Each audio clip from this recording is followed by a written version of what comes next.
யார் 313 பத்ர் சஹாபாக்களுடைய பெயரை சொல்லி அதன் மூலமாக துஆ கேட்கின்றாரோ அல்லாஹ் அவருடைய துஆவை கபூல் செய்கிறான் என்று கிதாபில் எழுதுறார். 313 பத்ரீன்களுடைய பெயரை யார் ஓதி துஆ கேட்கிறாங்களோ அவங்களுடைய துஆ உடனே கபூலாக்கப்படுகிறது என்று கிதாபிலே ஆதாரபூர்வமாக செய்தி எழுதுகின்றார்கள். இன்ஷா அல்லாஹ் ரொம்ப நேரம் பயான்லாம் செய்ய மாட்டேன். அதற்கு அடுத்து நம்ம ஹாஃபிஸா அவர்கள் இந்த 313 சஹாபாக்களுடைய பெயர்களை இப்பொழுது நினைவு கூர்ந்து ஓதப்படும். அதற்கு பின்னாடி சிறிய துஆவோடு நிறைவுக்கு வந்துடும். நடுவுல பாயாசமும் வரும், அதையும் குடிச்சுக்கோங்க இன்ஷா அல்லாஹ். இந்த பத்ர் போரிலே நாம் நினைவு கூர்ந்து பார்க்க வேண்டிய ஒரு விஷயம் என்னவென்றால் ஸல்லல்லாஹு அலைஹி வஸல்லம் அவர்கள் துஆ கேட்ட ஒரு நினைவுதான் இன்றைக்கு நாம் நினைவு கூர்ந்து பார்க்க வேண்டும். அல்லாஹும்ம இத்தஹ்லிக ஹாதிஹில் இஸாபத்து மின் அஹ்லில் இஸ்லாமி லா துஅபது ஃபில் அர்தி. விடிந்தால் பத்ர் போர்க்களம் நடக்கக்கூடிய சூழ்நிலை. அதற்கு முன்னால் நபிகள் நாயகம் ஸல்லல்லாஹு அலைஹி வஸல்லம் அவர்கள் சுஜூதிலே இருந்து அல்லாஹ்வை அதிகமாக யா ஹய்யு யா கய்யூம் என்ற திக்ரைகளை ஓதிக்கிட்டு இந்த துஆவை கேட்டாங்களாம். என்ன இந்த துஆவுடைய விளக்கம்னா அல்லாஹும்ம யா அல்லாஹ் இத்தஹ்லிக ஹாதிஹில் இஸாபத்து, இந்த கூட்டத்தில் நீ மட்டும் அழித்து விட்டாய் என்றால் மின் அஹ்லில் இஸ்லாமி, இஸ்லாத்திலே லா துஅபது ஃபில் அர்தி, இந்த பூமியிலே வணங்குவதற்கு யாரும் இருக்க மாட்டார். அல்லாஹ்ட்ட எப்படி துஆ கேட்கணும்ன்றத ரசூலுல்லாஹ் நமக்கு கற்றுத் தராங்க. நீ இந்த நடக்கக்கூடிய இந்த போரிலே நீ வெற்றியை தராவிட்டால், எங்களுக்கு நீ சாதகமாக அமைக்காவிட்டால் லா துஅபது ஃபில் அர்தி, உன்னை வணங்குவதற்கு இந்த பூமியிலே இஸ்லாமியர்கள் என்று யாரும் இருக்க மாட்டாங்க. இப்ப நீ வெற்றியை தந்தால்தான் எங்களுக்கு மோட்சம் என்று நபிகள் நாயகம் ஸல்லல்லாஹு அலைஹி வஸல்லம் அவர்கள் துஆ கேட்டாங்க. அலி ரலியல்லாஹு அன்ஹு சொல்றாங்க, போர் நடந்துட்டு இருக்கும்போது வந்து பார்ப்பேன், ரசூலுல்லாஹ் கூடாரத்துல இருப்பாங்க.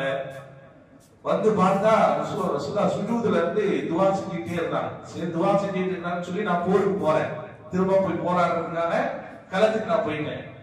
ரொம்ப நேரம் கழிச்சு திரும்பி வந்து ரசூலுல்லாஹ் கூடாரத்துல வந்து பார்க்கிறேன், பெருமானார் அவர்கள் சுஜூதிலே என்ன செய்யறாங்க, துஆவில் ஈடுபட்டு இருக்கிறாங்க. அப்பையும் அலிரலில்லா சொன்னாங்க, எதையும் ரசூலுல்லாஹ் எதுவும் கேட்கல. ரெண்டாவது தடவை நான் என்ன செஞ்சிட்டேன், களத்துல இறங்கிட்டேன். மூன்றாவது தடவைக்கு வரும்போது அங்கு பத்ர் போர் வெற்றிகளம் பெற்று விட்டது. ரொம்ப நேரம்லாம் நடக்கல, சில நேரத்துல போர்லாம் ரொம்ப நேரம் நடக்கும். சுபுக்கு பின்னாடி ஆரம்பிச்சு லோஹர்லாம் முடிஞ்சிச்சு. செய்தா அபூபக்கர் சித்திக் ரலியல்லாஹு அன்ஹு சொன்னாங்க, யா ரசூலுல்லாஹ் போதும், உங்க மன்றாட்டம், உங்க அழுகை, உங்க சுஜூது, உங்க துஆ போதும் நாயகமே, இதுக்கு மேல தாங்காது உங்க உடம்பு.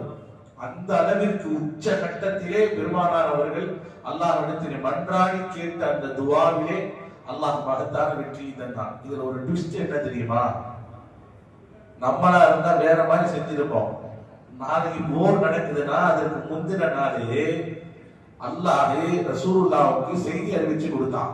என்ன செய்தி தெரியுமா, நாளைக்கு நடக்கக்கூடிய போர்ல முக்கியமான தலைவர்கள்லாம் வருவாங்க, மக்கத்து காஃபிர்கள் பெரும் பெரும் ஜாம்பவான்லாம் வருவான், அபூ ஜஹல், உத்பா, ஷைபா போன்ற பெரும் பெரும் தலைவர்கள்லாம் வருவாங்க, கொல்லப்படுவார்கள் என்ற செய்தி ஸல்லல்லாஹு அலைஹி வஸல்லம் முந்தின நாளே அறிவிக்கிறாங்க.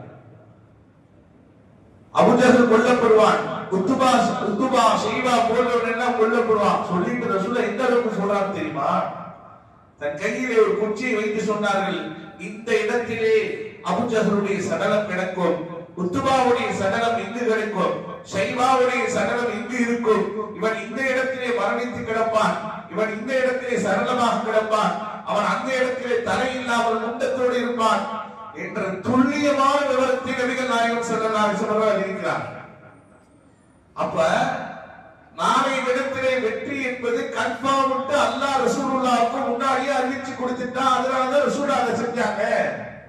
ரசூலுல்லாஹ்வுக்கு இந்த துல்லியமான ரிப்போர்ட் அல்லாஹ்வின் மூலமாக அறிவிக்கப்பட்டு விட்டது.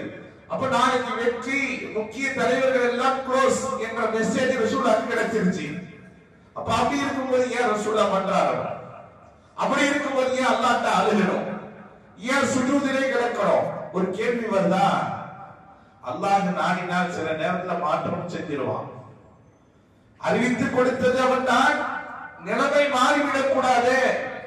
ஏனென்றால் அல்லாஹ்வுடைய கலாக்கதிர் என்பது எப்படியும் இருக்கும், அவனிடத்தில் யார் எதிர்த்தும் கேட்கவும் முடியாது.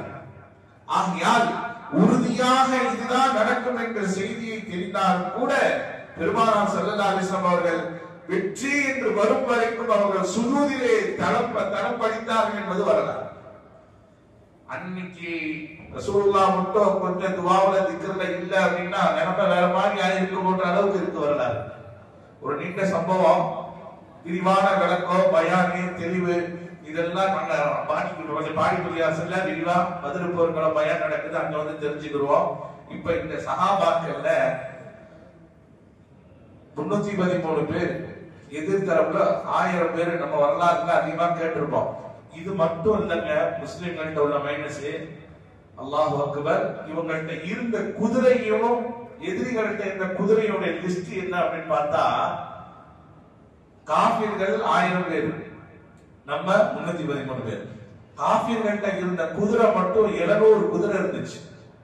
காஃபிர்கள்ட்ட 700 குதிரை இருந்துச்சு, முஸ்லிம்கள்ட்ட 2 குதிரை. எப்படிங்க பார்த்தோம்? சரி, ஒட்டகம் காஃபிர்கள்ட்ட 700 ஒட்டகம் இருந்துச்சு, 700 ஒட்டகம். முஸ்லிம்கள்ட்ட வெறும் 70.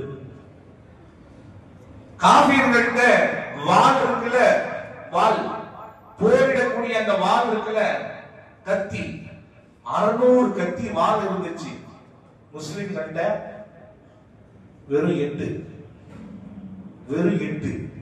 எங்க போர் செய்யறதுக்கு வாள் கூட இல்லைங்க முஸ்லிம்கள்ட்ட போதுமான அளவு. அவங்கள்ட்ட இருந்த கேடயம் 600 கேடயம் இருந்தது.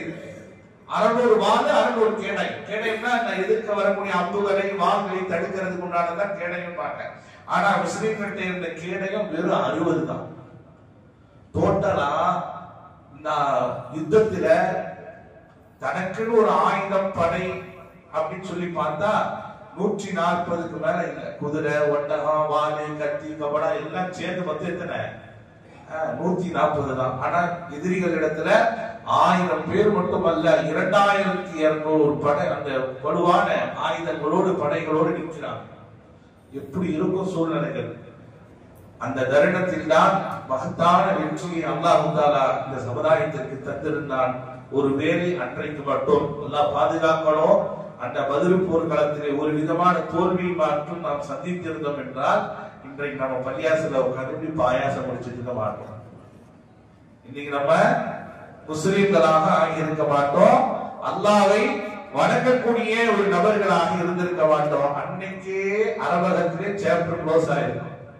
அல்லாஹ் அந்த நிலையை மாற்றி அமைத்து பதில் போர்க்களத்தின் மூலமாக ஒரு மகத்தான வெற்றியை தந்து அதை தொடர்ந்து நடந்தக்கூடிய எல்லா போர்களிலுமே எதிரிகளத்தில் அதிகமான நபர்கள் இருந்தார்கள். முஸ்லிம்களுடைய உள்ளத்திலே தைரியம், அல்லாஹ்வின் மீது உள்ள தவக்கலும் தான் எதிர்த்து போராடிட்டே. அடுத்த வருடத்தில் நடந்த உஹது போர்க்களத்துல முஸ்லிம்கள் 1000 பேர் வந்துட்டாங்க, ஆனா காஃபிர்கள் 3000 பேர். முஸ்லிம்கள் 1000 பேர் வந்துட்டாங்க, ஆனா அங்க எதிர்த்தரப்புல 3000 பேர். அடுத்த ஒரே யுத்தத்துல முஸ்லிம்கள் 24,000 பேர் வந்துட்டாங்க, பெரிய ஒரு தொகையா. ஆனா எதிர்த்தரப்புல 1,20,000 பேர். ஆக எதிர்த்தரப்புல அதிகமான கூட்டங்களோடு வலுவுகளோடு தான் இஸ்லாத்தையும் இஸ்லாமியர்களும் எதிர்த்தார்கள். ஆனால் அத்தனையும் சரித்திரம் படைத்தவர்கள் சஹாபாக்கள். அதனால்தான் இன்னைக்கு அந்த பதில் சஹாபாக்களை நினைவு கூர்ந்து நாம் எல்லாம் என்ன செஞ்சுட்டு இருக்கிறோம்? நாம் எல்லாம் அவர்களை போற்றி பேசிக் கொண்டிருக்கிறோம். சில பேர் கேட்பாங்க, ரசூலுல்லாஹ் காலத்துல பதில் போர் தினத்துல இது போன்ற விழா எல்லாம் கொண்டாடி இருக்கிறாங்களா? சில பேர் கேட்பாங்க. கேட்டுட்டு போட்டோம். நம்ம சஹாபிகளை பத்தி பேசுறோம், அவங்க தியாகத்தை பத்தி நினைவு கூறுறோம், அவங்க இந்த ஒப்பத்துக்காக பாடுபட்டாங்க, அந்த சரித்திர வரலாறை இந்த சமுதாயத்திற்கு எடுத்து சொல்றோம். இது ஒரு பெரிய தப்பான விஷயம் அல்ல. பதிலுடைய பெயரை உச்சரித்தாலே உங்க துஆ கபூல் ஆகுதுன்னா அவங்க எவ்வளவு பெரிய பாக்கியம் பெற்றவங்க. ரசூலுல்லாஹ் சொன்னாங்க பத்ரீன்களை பார்த்து, பத்ரீன்களே நீங்கள் நாடியதை செய்து கொள்ளுங்கள், என்ன வேண்டுமானாலும் செய்து கொள்ளுங்கள், உங்கள் வாழ்க்கையிலே அல்லாஹ் உங்களுடைய எல்லா பாவங்களையும் மன்னித்து விட்டான். அல்லாஹு அக்பர். எப்படிப்பட்ட ஒரு உத்தரவாத சர்டிபிகேட் பாருங்க. நீங்க என்ன வேண்டுமானாலும் செய்யுங்க, அதுக்காக இந்த வார்த்தையை அல்லாஹ் சொல்லிட்டாங்க, அல்லாஹ் சொல்லிட்டாங்க, ரசூலுல்லாஹ் சொல்லிட்டாங்க நினைச்சு அப்படி போகக்கூடியவங்க அல்ல. ஆனால் இப்படி ஒரு சிறப்பு, பத்ரீன்கள் மட்டும் எங்கேயாவது இருந்தார்கள் என்றால் அவர்களுக்கு தனி மதிப்பு. அவர்களுடைய வருகை, இருப்பு, அவருடைய பெயர் எல்லா வகையிலுமே அவர்களுக்கு தனித்தன்மை பெற்றிருந்தார்கள் சஹாபாக்களுடைய காலத்துல. ஜிப்ரீல் அலைஹிஸ்ஸலாம் வந்து கேட்டாங்களா ரசூலுல்லாஹ்ட்ட, இதோட முடிச்சுக்கிறேன் இன்ஷா அல்லாஹ். யா ரசூலல்லாஹ், உங்கள் தோழர்களிலேயே மிகச் சிறந்த தோழர்கள் யார்? அன்சாரிகள் இருக்கிறார்கள், முஹாஜிரீன்கள் இருக்கிறார்கள், மூத்த சஹாபி இருக்கிறார்கள், போரிலே களமாடக்கூடிய வீரர்கள் இருக்கிறார்கள், இப்படியெல்லாம் பல தோழர்கள் இருக்கிறார்களே, உங்கள் தோழர்களில் சஹாபாக்களில் மிகச் சிறந்த உன்னதமான மகத்தான உயர்வான சிறப்பை பெற்றவர்கள் யார் என்று கேட்டார்கள் ஜிப்ரீல் அலைஹிஸ்ஸலாம். ஸல்லல்லாஹு அலைஹி வஸல்லம் சொன்னாங்க, என் தோழர்களில் மிகச் சிறந்தவர்கள் பத்ரீன்கள். என்னுடைய தோழர்கள சிறந்தவங்க. இது போதாதா பத்ரீன்களை நினைவுபடுத்துறதுக்கு?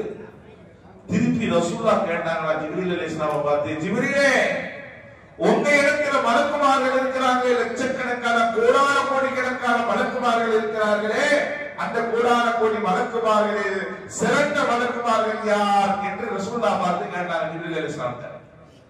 ஜிப்ரீல் அலைஹிஸ்ஸலாம் பதில் சொன்னாங்களா, உங்கள் போர்க்களத்திலே எந்த சஹாபிகளோடு எந்த மலக்குமார்கள் கலந்து கொண்டார்களோ அந்த பத்ரீன்கள் மலக்குமார்கள் தான் எங்கள் மலக்குமார்களில் சிறந்தவர்கள். ஆக இந்த பத்ர் போர்க்களத்துல கலந்து கொண்ட சஹாபாக்களாக இருக்கட்டும், மலக்குமார்களாக இருக்கட்டும், இந்த மாமனிதராக இருக்கட்டும், இவர்கள் தான் புனிதர்களில் புனிதர்களாக சமுதாயத்தில் இருக்கிறார்கள் என்பதை அல்லாஹ்வும் ரசூலும் நமக்கு தெளிவுபடுத்தி விட்டார்கள். அப்படிப்பட்ட உன்னதமான ஒரு தினத்தை தான் தாய்மார்கள்லாம் நினைச்சு பார்க்கணும். இன்னைக்கு நிறைய பேர் பத்ர் சஹாபாக்கள்லாம் யாரும் தெரியல. பத்ருனுடைய வரலாற்று நம்மளால பயானுக்கு போய் கேட்டுட்டு 2-3 செய்தியை வச்சிருக்கோம். தாய்மார்களுக்கு இப்ப பேசுறது ஒண்ணுதான், விட்டுட்டோம் அப்படின்னா அவங்க பாடி வருவாங்களா? வந்தாலும் பயம் கேட்க முடியுமா? பயம் கேட்கணும்னு நினைச்சாலும் பயம் கேட்க விட மாட்டாங்க. என்ன சூழ்நிலை அப்படி இருக்கும். பெண்களுக்கு இந்த பத்ர் சஹாபாக்களுடைய ஒரு சில நபர்களுக்கு தான் தெரியும். நிறைய பேருக்கு பத்ர் போர்னா என்ன அப்படின்றது தெரியாது. தெரிஞ்சுக்கணும், இந்த பத்ர் போரிலே மட்டும் அல்லாஹ் வெற்றியை கொடுக்கவில்லை என்றால் நீங்களும் முஸ்லிம் அல்ல, நானும் முஸ்லிம் அல்ல. அப்படிப்பட்ட முஸ்லிம்களாக ஆகுவதற்குண்டான ஒரு நல்ல தருணத்தை தான் அல்லாஹ் இதை ஏற்படுத்தி தந்திருக்கிறான். இன்னொன்று யோசிச்சு பார்க்கணும், இந்த பத்ர் போரு ரமலானுடைய மாசத்துல நோன்பு வச்ச நிலைமை தான் நடந்துச்சு. இன்னைக்கு நம்ம நோன்பு வச்சுட்டு என்ன செய்யறோம்? இங்கேயாவது ஒரு வேலைக்கு போறது முடியலன்றாங்க. அவங்க பத்ர் போர்க்களத்துல நோன்புற்ற நிலைமையில போய் போறாங்க. கிட்டத்தட்ட இந்த பத்ர் போர்ல சரியா 14 சஹாபாக்கள் உயிரிழந்தார்கள். போர்னா உயிரிழப்பு ஏற்படதான் செய்யும். அந்த உயிரிழப்புல நம் தரப்புல 313 சஹாபாக்கள்ல 14 சஹாபாக்கள் உயிரிழந்தார்கள். அந்த பத்ரீன்கள மற்ற எல்லா சஹாபாக்களும் உயிரோடு அவர்கள் என்ன செஞ்சாங்க? அவர்கள் மீண்டு வந்தார்கள் என்பது வரலாறு. இப்படிப்பட்ட உன்னத சஹாபாக்களை நினைவு கூர்ந்துதான் ஆங்காங்கே சஹாபாக்கள் பத்ர் தின சஹாபாக்கள் நினைவு பெருவிழான்னு சொல்லி அந்த பத்ர் போர்க்களம், இப்ப நான் சொன்னதெல்லாம் கடல்ல இருந்து எடுத்து ஒரு சொட்டு செய்தி தான். இன்னும் பத்ர் காலத்துல நடந்த அற்புதமான செய்திகள்லாம் நிறைய கொட்டி கிடக்கு. கிதாபுகளை புரட்ட புரட்ட புரட்ட உண்மையாகவே ஒரு பெரிய அற்புதங்க.